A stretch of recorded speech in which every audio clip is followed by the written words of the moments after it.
HMPV virus रु बर्तिबा पई ए सबु हेउछि सहज उपाय।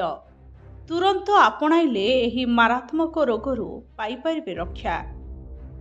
भारत रे चिन्हट हैला एचएमपीवी भाइरस। बेंगालुरु रे 2 एचएमपीवी आक्रांत चिन्हट करा जायछि।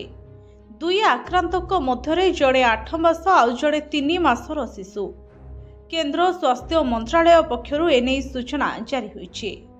नियमित चेकिंग समय रे सेवाने संक्रमित थिबा बाबदरे जणा पड़िथिला। उभय श्वास जनित समस्यार शिकार होइथिले। संक्रमित शिशुंकर कोनोसी ट्रैवल हिस्ट्री नहीं।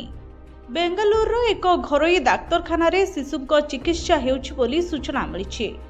सेपटे महाराष्ट्र एने अलर्ट जारी करिछि।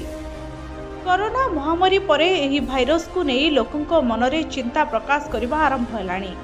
एही रोग सामान्य लक्षण देखा जाउछि बोली वर्तमान पर्यंत सूचना रहिछि, किंतु लोकंक मध्यरे एक भय अछि जे एहार रूप बदलाई कोरोना परि मारात्मक होई पारे। तेणु जणे निजकु भाइरस टू किपरि सुरक्षित रखि परिबो एचएमपीवी भाइरस रु बर्तिबाकु हेले आपणकु प्रथमे एहार लक्षण बाबदरे जानिबाकु पड़िबो। कौनसी रोगर लक्षण जानिबा परे एहाकु मात देबाकु सहज होइथाए। ए सबु हेउछि एचएमपीवी भाइरस रो प्रारंभिक लक्षण।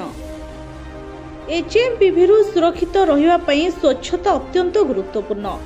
जेतबेले एही जीवाणु संक्रमित व्यक्ति काश छिंकिबा किबा कथावार्ता हुए सेतबेले एहा व्यापी थाए। आपणक मुहकु विशेष करी आखि नाक और पाटी को बारंबार छुंतु नहीं, कारण एहा द्वारा भूताणु आपणक शरीर को प्रवेश करि पारे। जदि आपण असुस्थ अनुभव करूछंती किंबा काश गला जंत्रणा किंबा ज्वर भली लक्षण देखा जाउछि, जदि एचएमपीवी रो कोनोसी भी लक्षण दृश्यमान हुए तुरंत डाक्तरक सहित परामर्श करंतु। संक्रमणर आशंका कमाया पाई जनगहली पूर्ण स्थान रे मास्क पिंधंतु। नियमित कबाट हैंडल, लाइट स्विच एवं स्मार्टफोन सफा रखंतु। लक्षण देखा जाउथुबा लोकंक ठारू दूरे रुहंतु। Bureau report STV Odia.